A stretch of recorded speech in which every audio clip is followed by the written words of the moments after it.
Oke, langsung saja. Tentunya teman-teman udah nggak sabar lagi kan nih. Kepada pembicara yang pertama yaitu Bapak Komjen Pol Dr. Andes Dharma Pongrekun MMMH. Dipersilakan. Beri tepuk tangan teman-teman semuanya.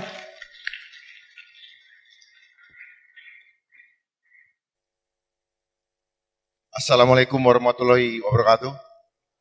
Shalom, salam sejahtera bagi kita semua. Om Swastiastu, Namo Buddhaya, salam kebajikan, Rahayu, salam Pancasila.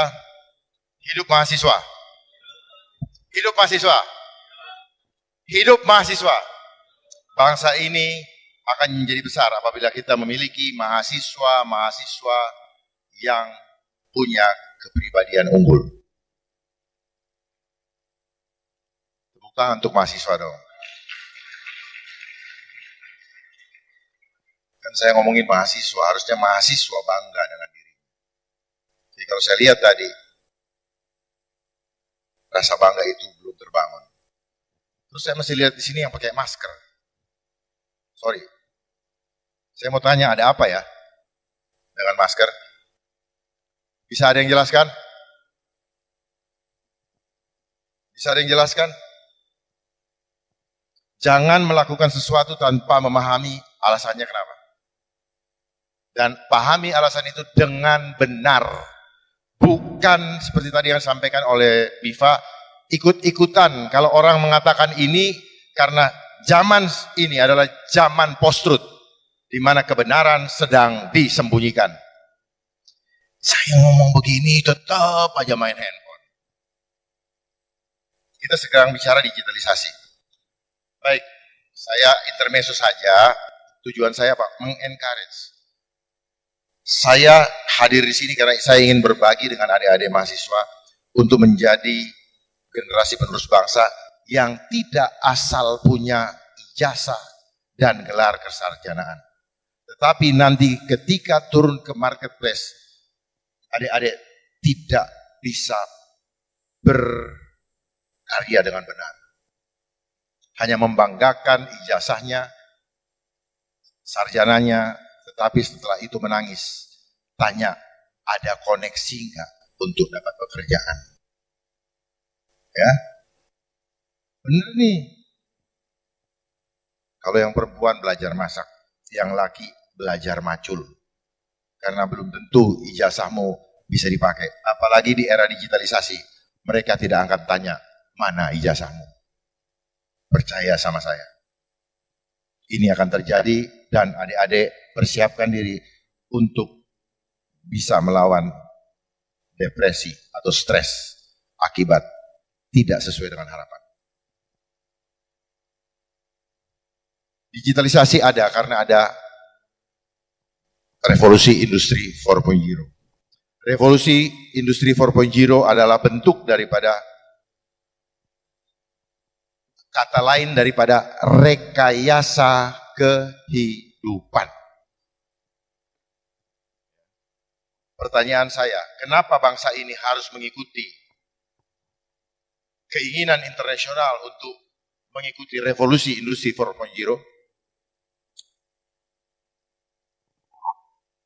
Kenapa kita selalu menjadi follower?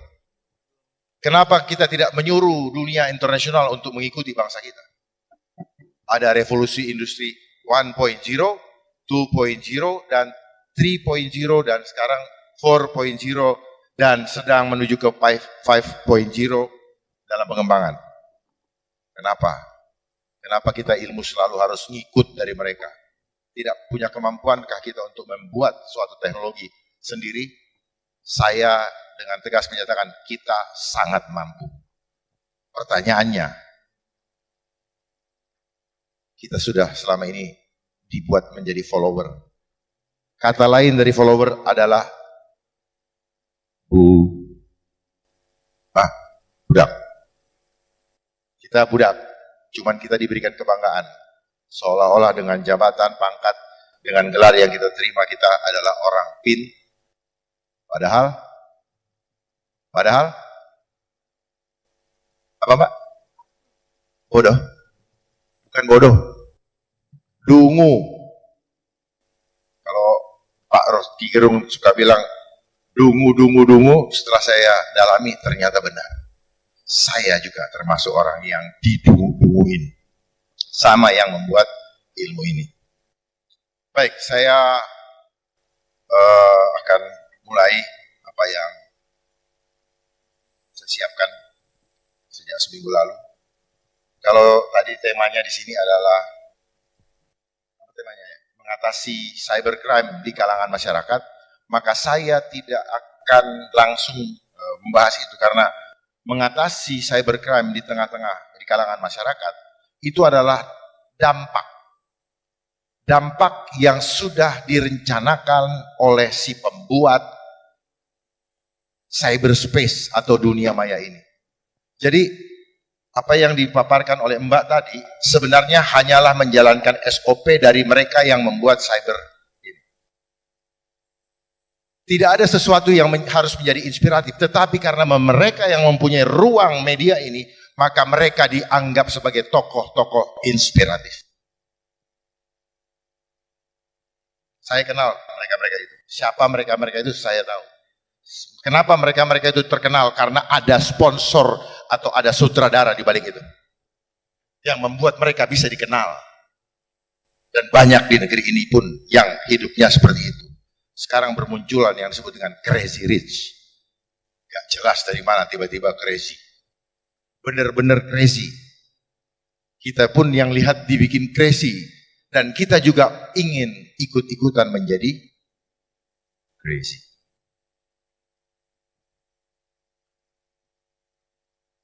Saya akan membuka kenapa kejahatan di dunia cyber itu merebak. Bukan tanpa alasan, tetapi sudah direncanakan sejak sebelum bahkan dunia cyber ini atau dunia maya ini dimunculkan sebagai teknologi informasi komunikasi yang kita kenal saat ini. Yang saya akan buka adalah fenomena di balik dunia maya atau dunia cyber ini. Kenapa ini menjadi marak? Ini adalah bagian daripada rencana elit global untuk mengglobalisasi, mengglobalkan kehidupan kita di dunia di dalam satu sistem. Mereka mau menggiring kita ke yang disebut one world government. Bagaimana mereka mengendalikan kehidupan kita? Saya tidak akan terlalu banyak bacakan dia punya definisi, tapi saya akan bacakan apa yang definisi yang saya bikin. Apakah boleh kita membuat definisi dari setiap terminologi? Boleh. Tidak perlu harus kita menyadur menurut Profesor A, menurut Profesor B. Kita pun ternyata bisa membuat suatu terminologi, suatu definisi menurut pemahaman kita, asal kita bisa mempertanggungjawabkan. Supaya kita tidak selamanya menjadi follower. Kita dikunci, kalau sudah menurut si A, tidak boleh lagi dirubah. Dan itulah yang ada di sistem edukasi yang kita lewati, termasuk saya. Saya harus membuat skripsi, harus ada footnote-nya. Kalau nggak ada footnote, saya tidak akan dikasih gelar. Saya bikin disertasi, kalau tidak mengikuti jurnalnya, maka saya tidak akan dikasih gelar, dan sebagainya. Sebelum saya buka menguraikannya, saya ingin adik-adik mengetahui dulu apa yang dimaksud dengan globalisasi. Ini silakan dibaca. Tetapi yang saya buat adalah yang akan saya bacakan. Globalisasi adalah proses penyatuan sistem seluruh dunia di dalam seluruh aspek kehidupan manusia yang bertujuan untuk mengambil alih kendali hidup manusia dari tangannya Tuhan. Pasti pada kaget nih, kok sampai segitu ya? Memang mengagetkan. Karena sampai segitunya. Cuman ini tidak akan pernah dibuka oleh sales. Tidak akan dibuka oleh yang disebut tokoh-tokoh inspiratif. Tidak akan. Karena they are part untuk mensukseskan agendanya ini.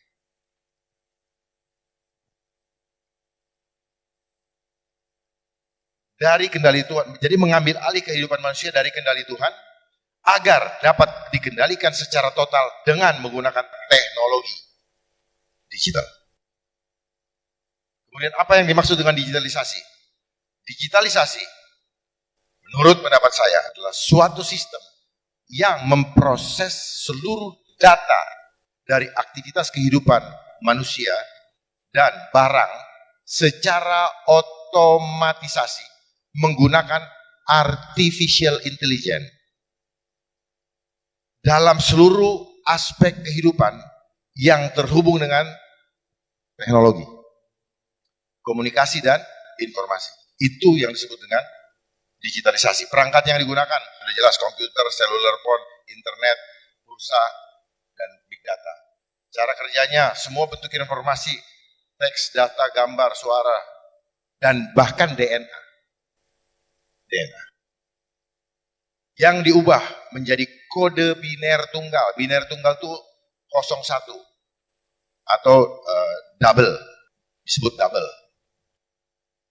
Yaitu 01 yang dikenal sebagai bit yang terhubung dengan gelombang 5G nantinya. Kemudian definisi teknologi. Menurut saya, tiruan dari mekanisme interaksi supranatural yang berupa energi, frekuensi, dan vibrasi. Saya minta adik-adik untuk memahami ini, supaya betul-betul paham mengenai diri kita, alam semesta, dan hubungan kita dengan Tuhan. Harus memahami energi, frekuensi, dan vibrasi. Nanti kita perdalam dalam kesempatan yang lain kalau memang memungkinkan. Nikola Tesla mengatakan, if you want to know the secret of universe, you have to know energy, frequency, and vibration.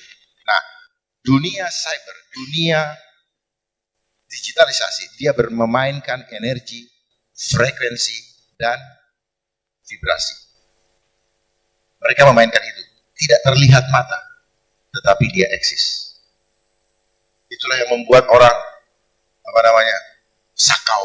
Itu yang membuat orang gak bisa lepas, dan sebagainya. Dia bermain yang tak kasat mata. Sementara selama ini kita di sekolah diajar semua yang harus kasat mata. Sehingga kita terkaget-kaget dan kebakaran jenggot ketika muncul masalah. Kok begini, kok begitu, kok si anak ini jadi ngamuk kalau diambil, kok dia kalau diambil handphonenya ngamuk. Kita nggak sadar. Dan bukan sama itu, dia menghancurkan selain tubuh kita, dia menghancurkan jiwa kita. Nanti saya kasih tahu. Saya ulangi lagi, tiruan teknologi adalah tiruan dari mekanisme interaksi supranatural, baik energi, frekuensi, dan vibrasi antara manusia dengan alam semesta dan dengan sang penciptanya yang dimanifestasikan dalam wujud fisik yang kita kenal dengan teknologi. That's why harga teknologi ketika baru itu selalu mahal. Tetapi ketika keluar lagi option berikutnya, harganya ambruk. Kesel gitu. Mau jual lagi, akhirnya tukar nambah. Karena promosinya yang membuat kita terobsesi adalah apa? Easy, mendapatkan kemudahan. Speed up, mendapatkan kecepatan. Comfort, mendapatkan rasa nyaman. Dan luxury, supaya orang lihat. Makanya suka kasih berlian-berlian tuh di handphone. Dan sebagainya. Itu hanyalah cara marketing untuk merayu kita memilikinya. Tetapi udang di balik batunya, setelah itu kita yang dimakan sama dia. Kehancuran demi kehancuran kita akibat daripada menggunakan menerima itu. Dan sampai sekarang kita digiring untuk selalu memegangnya, luar biasa. Kita yang bayar, dia yang kontrol kita. Goblok gak gitu? Kemanapun adik-adik pergi, apapun yang adik tulis di situ chatting, itu semua sudah di store di big data. Katanya data kalian aman di tangan saya, tapi tidak aman sama saya. That's a fact. Makanya bisa dijual-jual tiba-tiba kok. Ini siapa kok nomor gue bisa ketahuan orang. Ini menawarkan ini segala macam, kenapa dijual? Jangan bilang ada yang aman, gak ada yang aman. Nanti saya buka, kenapa tidak aman? Karena kita masih menggunakan internetnya mereka. bangsa ini, negara ini tidak punya internet sendiri karena IP address-nya mereka yang ngatur. Global, regional, dan domestik, semua tergantung dari mereka. Makanya 2 tahun belakangan ini kenapa kita digiring terus menggunakan internet. Dan nanti suatu saat internet akan di shutdown. Ketika kita sudah tidak ada lagi alternatif kehidupan, internet di shutdown. Sekarang kita punya wifi aja buffering, udah ribut, udah gelisah, udah banyak anak yang ngamuk gara-gara internetnya tidak lancar. Makanya pulsa, mereka sebut dengan apa? Pulsa. Puls itu apa? Nadi. Jadi dia bikin internet sebagai nadi kehidupan kita. Bukan cocokmologi nih, bukan. Mereka memang bikin begitu. Pahami udang di balik batunya. Ya. Jadi teknologi itu berasal dari kata teknik, logi. Logi itu apa? Logia. Logia itu apa? Logika. Jadi menggunakan teknologi berarti kita mempunyai teknik tanpa logika. Paham ya? Tapi kita kan bangga, oh teknologi. Saya pun pikir hebat, ternyata enggak. Kita menjadi dungu. Kita dikendalikan oleh dia. Jadi gunakanlah teknologi untuk mempermudah kita, bukan kita dikendalikan, bahkan dikerjain. Ngambil barang di jurang, bolehlah pakai teknologi. Tapi jangan dia akhirnya berbalik. Cuman mereka bergeraknya begini, sambil menyelam minum air. Kita seolah-olah dikasih keuntungan supaya kita tidak terlena dengan kenyamanan itu. Gak taunya dia ada udang di balik batu, dia makan balik itu. Hati-hati dengan drone, suatu saat drone akan mematikan kita. Terakhir, apa yang dimaksud dengan era digitalisasi? Menurut pendapat saya, era digitalisasi adalah suatu zaman yang baru di mana seluruh aspek kehidupan manusia akan dikendalikan sepenuhnya oleh teknologi. Seluruh oleh teknologi cyber yang terhubung oleh internet. Dia selalu pakai kata internet. Makanya sekarang banyak IoT, Internet of Things. Kita mikir ting tergantung internet. Ting. Internet itu sebenarnya apa? Di dalam diri manusia ada internet. Jadi internet yang dipakai oleh mereka yang dijadiin duit sebenarnya belajar dari tubuh manusia. Manusia kalau tidak punya internet tidak bisa terhubung dengan Tuhan. Jadi ilmunya itu mereka pakai, mereka ini kan. Sama seperti mulut saya, mulut adik-adik kita punya. Mulut kita ini adalah loudspeaker dari suara. Nah, hati kita diisi oleh Tuhan atau oleh iblis. Maka yang keluar, mereka belajar dari situ. Dari mulut kita yang keluar nafas seperti angin, tidak ada bentuknya. Tetapi begitu dia keluar kata-kata yang sangat powerful. Tapi di masa-masa ini, nafas kita disuruh tutup. Percaya sama Tuhan, tapi menolak kuasa Tuhan lewat penggunaan benda yang saya sebut itu berhala. Saya lanjutkan, teknologi cyber yang terhubung oleh internet antara satu perangkat dengan perangkat lainnya melalui proses digitalisasi sebagai artificial intelligence untuk mengawasi seluruh aktivitas kehidupan manusia, baik tubuh, terutama jiwa. Bayangkan kalau jiwa kita sudah dikuasai, ke jiwa generasi muda, main handphone, begini terus, musuh negara Pak, lewat di depan mata atau lewat di belakangnya. Gak ada yang mikirin. Itu yang mau dihancurkan. Kita sibuk, tenang-tenang di kamar, udah gak mikirin negara ini bagaimana. Yang penting jajan online, belanja online. Udah gak mikirin nasib bangsa. Dan itu yang mereka mau. Kita terlena, sibuk, merasa doang, tapi tidak berbuat apa-apa.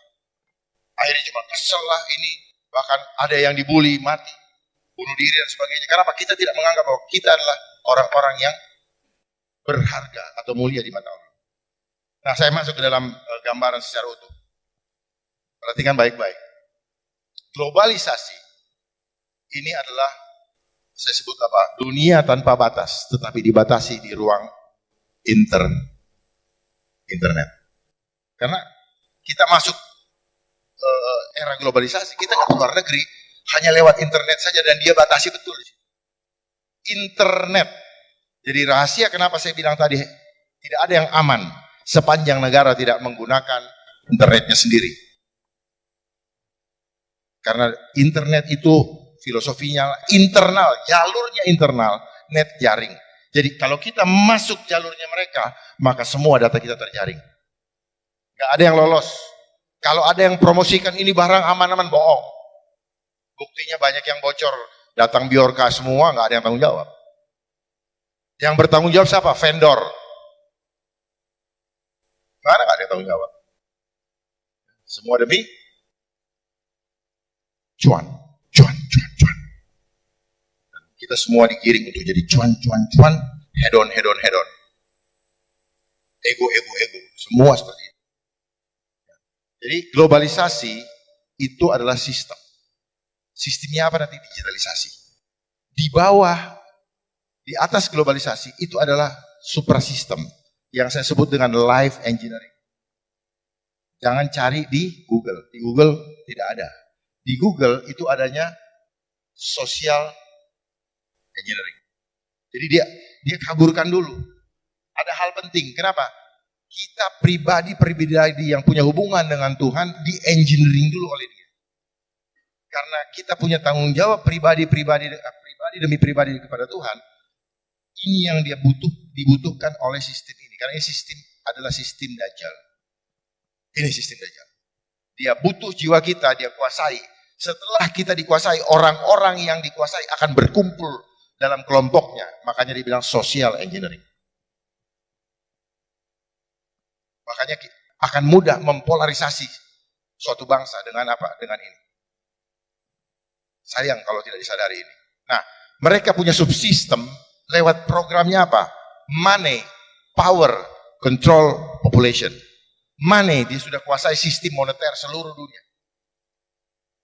Power, kekuasaan, dia sudah dapatkan dengan menguasai sistem di setiap pemerintahan, termasuk bangsa kita. Dia sudah kuasai semua. Sehingga pada nggak enak. Begini, begitu. Dan sebagainya. Dia kuasai. Nah, karena dia sudah mendapatkan power, lewat power itu dia mulai membuat kebijakan. Kebijakan lewat konstitusi.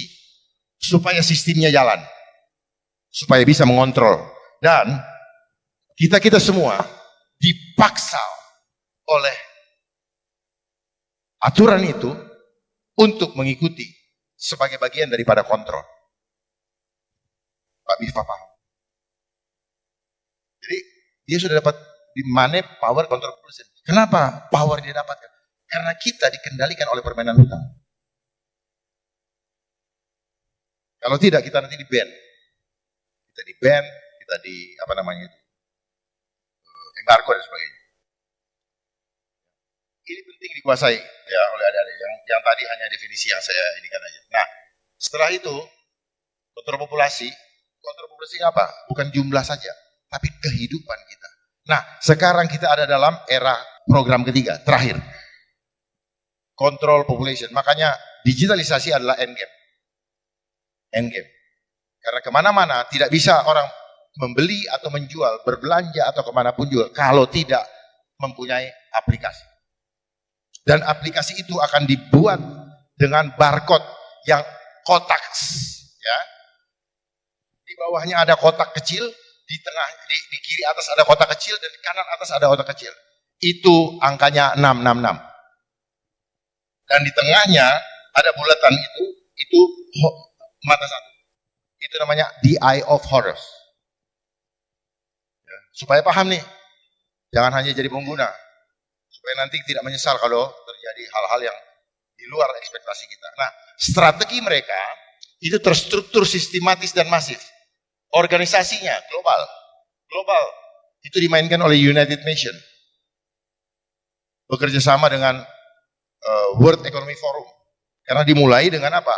Perdagangan bebas tahun 1985. Seolah-olah buat perdagangan bebas kita butuh komunikasi dan kita butuh transaksi dan sebagainya. World Economic Forum. Dan tadi yang dibilang tokoh inspirasi itu banyak yang menjadi anggota World Economic Forum. Termasuk Ketua Kadin. Dan banyak lagi. Bahkan ada yang sekarang sedang pencitraan juga dia anggota World Economic Forum.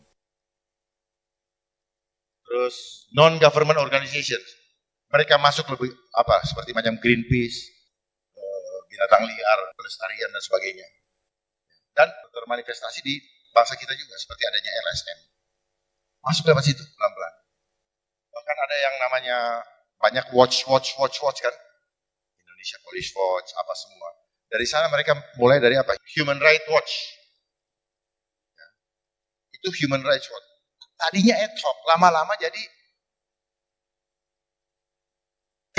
berlanjutan. Seperti KPK, itu ad hoc tadinya. Tapi saking ini lanjutkan. Banyak kan lembaga ad hoc yang muncul di sini, KPI, KPAI, KPK, KY, KPI. Nah, kenapa di televisi itu ada saya lihat pendapat bahwa ini tidak ada mengajarkan hal-hal yang baik lagi. Iya, karena ada KPI. Mereka yang mengatur regulasi, mereka yang mengatur bagaimana apa yang mau ditayangkan sebagainya. Awalnya kelihatan bagus, tapi setelah dia kuasai, dia akan mainkan. KPAI dulu orang lagi badminton, anak-anak nggak boleh dieksploitasi dan sebagainya. Jadi ininya. Tapi kalau dalam bidang cyber tadi ITU International Telekomunikasi United itu yang ngatur semua regulasinya. Regional ada APEC, ada ASEAN, diatur semua ini. Di ASEAN yang leading sektornya cyber adalah Singapura. Domestik itu ada satu lembaga, saya tidak akan sebutkan di sini, ya, yang mengatur regulasi, yang mengatur konten, yang mengatur lalu lintasnya.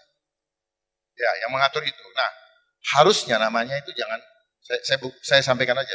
Namanya itu Kominfo, komunikasi informasi. Nah, harusnya yang benar adalah informasi komunikasi. Jadi informasi komunikasi, informasinya harus difilter dulu baru dikomunikasikan. Tapi yang ada sekarang semua informasi, komunikasikan semua informasi, mau bagus mau enggak. Di sana bisa ngatur. Oh, sekarang situs porno banyak. Saya punya ponakan lihat begini, om ini apa bingung. Enggak bisa diiniin. Dia ngumpet di kamar, dia ini kita pikir aman dia badannya. Tapi jiwanya dihancurkan. Hebat. Menghancurkan bangsa tidak perlu lagi dengan pasukan militer. Cukup dengan hancurkan jiwanya, selesai. Dia sendiri yang akan hancurkan bangsanya, Pak.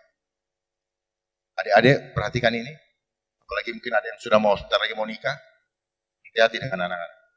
Bangsa ini akan hancur hanya dengan cyber. Ini yang namanya attack engineering. Dia serang kita punya jiwa. Berikutnya, sistematis. Dia lewat fear engineering. Dia bayangkan psikologi manipulasi.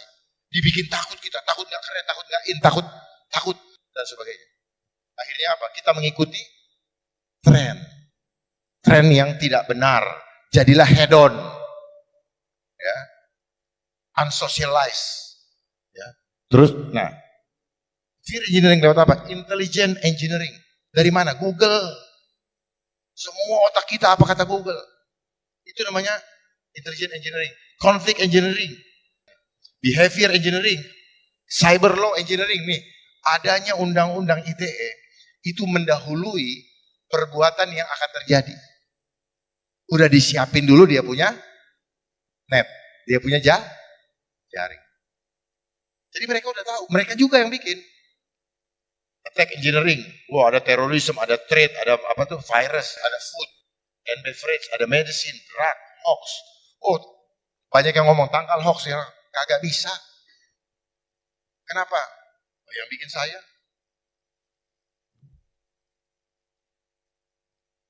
Saya bisa dibilang bikin hoax. Saya menyampaikan hoax. Enggak, saya nyampaikan yang benar. Saya bukan bikin hoax. Cuman karena mereka punya otorisasi, mereka cap. Saya hoax. Oh gitu. Makanya mereka pernah ngomong, kalau sudah dibilang hoax ya udah terima aja itu hoax. Ya. Geoengineering nih, cuaca nih yang terjadi sekarang nih, ini juga engineering. hujan, panas, nggak ada ini. Panas bumi sekarang itu geoengineering menggunakan HARP teknologi. Masif toolnya ya, ini semua teknologi artificial intelligence. Saya taruh angka 19. Kenapa saya taruh? Teknologi masif toolsnya, teknologi artificial intelligence. Itu kenapa saya pakai 19? Karena A itu 1, I itu 9. Selama 2-3 tahun belakangan ini dengar nggak ada kata yang ada 19? Ada hubungannya. Akan terhubung badan adik, bapak, ibu semua dengan digital. Saya kasih tahu dari sekarang supaya tahu mengantisipasinya. Jangan nanti, loh kok begini kok begini. Karena dia mau menyetel kita punya frekuensi otak untuk dikendalikan sesuai dengan mau dia. Makanya muncul sekarang metaverse. Tahu metaverse ya? Dia menghadirkan alam goib untuk kita pikirkan, wah keren ya, keren ya, keren. Enggak, bapak, ibu, adik-adik punya kemampuan untuk bisa melebihi itu. Cuman karena selama ini kita ditutupi dengan pembuktian material, makanya kita nggak ngerti. Nggak bisa melihat jauh ke depan. Nggak bisa melihat yang tidak terlihat mata. Dan seterusnya, termasuk itu. Mobil nanti, mobil apa tuh, listrik dan sebagainya. Ya, tidak ada supirnya dan sebagainya. Transportasi, health, farm. Ya. Nah, misinya menyatukan sistem dunia dan visinya total kontrol. Total kontrol ini apa? Mengambil alih kedaulatan Tuhan. Mengambil alih kendali hidup manusia dari tangan Tuhan. Bahasa mereka apa? Sustainable. Berkelanjutan. Seolah-olah kehidupan kita tidak akan pernah berakhir dengan dikendalikan teknologi. Jadi mereka diingat. Dan ini sungguh-sungguh bertentangan dengan nilai-nilai luhur Pancasila. Yang menyatukan NKRI. Dan visi kita hidup adalah apa? Hidup selalu dikendalikan oleh Tuhan. Yang saya sebut dengan Nuswantara. Nu makhluk swamandiri anta menuju ra kepada Sang Pencipta. Jadi kita makhluk Tuhan itu harus selalu bertanggung jawab kepada Tuhan. Saya rasa ini dulu karena saya ikutin terus nanti satu slide lagi. Saya cuma mau buka bagaimana mereka membuat manusia yang tadinya life engineering menjadi social engineering. Tadi suprasistem kan. Jadi tujuan akhirnya adalah life engineering. Jadi kehidupan kita kepada Tuhan di engineering sama dia atau direkayasa. Nah, terstruktur sistematis dan masif. Terus itu tadi silakan dilihat, silakan difoto. Makanya easy, speed up, comfort, luxury. Dan ini semua ada diberikan kita internet protokol dan kita tergantung dengan pulsa. Punya internet, nggak punya pulsa nggak bisa. Dan kita semua dimanipulasi, kita tidak tahu bagaimana berapa penggunaan pulsa sehingga bisa dikonversi menjadi angka. Kita nggak ngerti. Makanya mereka selalu jualan paket. Ya. Paketnya tidak kepake, pulsanya cuma segitu. Berapa banyak mereka sedot. Makanya mereka pernah bikin film vampire. Mereka hidupnya kayak vampire. Mereka kaya sekali untuk mengendalikan kita. Tapi kita tidak tahu. Dan regulasi ini tidak pernah selesai. Kenapa saya bisa bicara? Saya pernah membongkar kasus ini. Di semua provider yang ada. Operator yang ada. Triliunan mereka makan. Bayangkan kalau dia cuma ambil 1.000.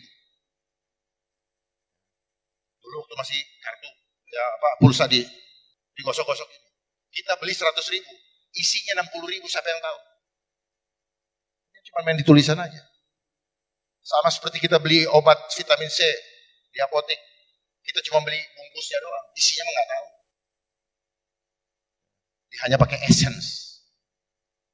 Kita sudah termanipulasi sebetulnya. Nah, ini semua menjadikan kita ketergantungan. Setelah itu menjadi kebutuhan.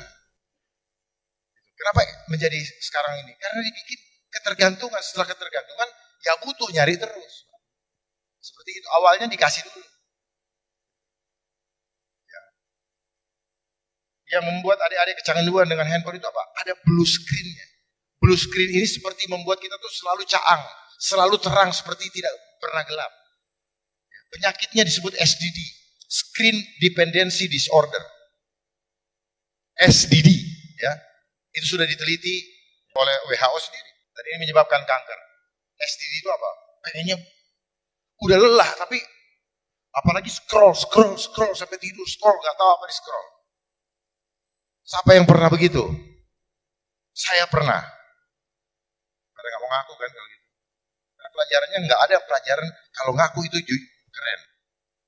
Nah, itu. Terus kemudian, nah itu semua membuat kecanduan dan akhirnya menjadi kebutuhan. Itulah yang terjadi. Nah, kenapa mereka bikin begitu? Tujuannya apa? Memanipulasi psikologi kita. Yang saya bilang fear engineering. Dia ciptakan rasa takut. Rasa takut nggak keren, takut nanti dibilang orang bagaimana, takut nanti, pokoknya takut. Dan takut itu adalah permainan iblis. Cara menundukkan manusia hanya dengan takut. Karena takut itu, ketika manusia ada serangan, dia akan keluar otak purbanya. Makanya konsepnya cyber ini, konsepnya kehidupan sistem dunia, itu adalah teori daripada Thomas Hobbes. Homo homini lupus. Makanya banyak penyakit lupus. Diakibatkan oleh mereka juga. Lupus. Leukemia. Leukosit yang diracuni oleh dan banyak macam penyakit supaya banyak jualan. Ya. Intinya makin banyak dokter, makin banyak orang sakit. Kalau tidak ada orang sakit, tidak ada orang sembuh. Begitu katanya. Kalau mau sembuh, kuncinya harus sakit dulu. Kok ketawa? Saya juga dengar ada yang ngomong. Hebat orang bikin itu tuh, apa meme. Nah terus berikutnya ya, terjadilah mindset tanpa disadari, terjadi mindset manipulasi, lalu perubahan perilaku. Kemudian merubah kehidupan sosial masyarakat pada umumnya, kemudian jadilah yang disebut dengan social engineering. Nah, ini kita sudah mulai kena social engineering. Hanya 1% mungkin nanti yang akan lolos. Karena yang semua sudah masuk dalam disebut dengan generasi dangkal. Dia tidak tahu apa-apa kalau dia tidak lihat di Google. Itu yang intelligence engineering. Itu semua tergantung kepada website, tergantung kepada situs-situs itu. Saya rasa itu dulu yang bisa sampaikan. Saya takut mengambil waktu banyak, ya, karena saya ini hobi untuk membagikan hal-hal yang dulu saya nggak tahu, dan saya sangat exciting untuk membagikan kepada generasi berikutnya. Saya berharap mungkin adik-adik bisa meneruskan, menggali lebih dalam lagi. Jangan hidup dengan textbook, karena kebenaran itu akan sangat tergantung kepada siapa yang menulisnya. Tetapi kalau adik-adik mendekatkan diri kepada Allah, Allah sendiri yang akan buka kebenaran yang hakiki, sehingga semua kebohongan dunia ini bisa terbuka. Makanya Ahmad Albar pernah membuat satu lagu yang cukup lama, Dunia Ini Panggung Sandiwara. Perannya selalu berubah, tapi sutradaranya satu, yaitu mereka juga. Wabillahi taufiq wal hidayah. Assalamualaikum warahmatullahi wabarakatuh. Terima kasih.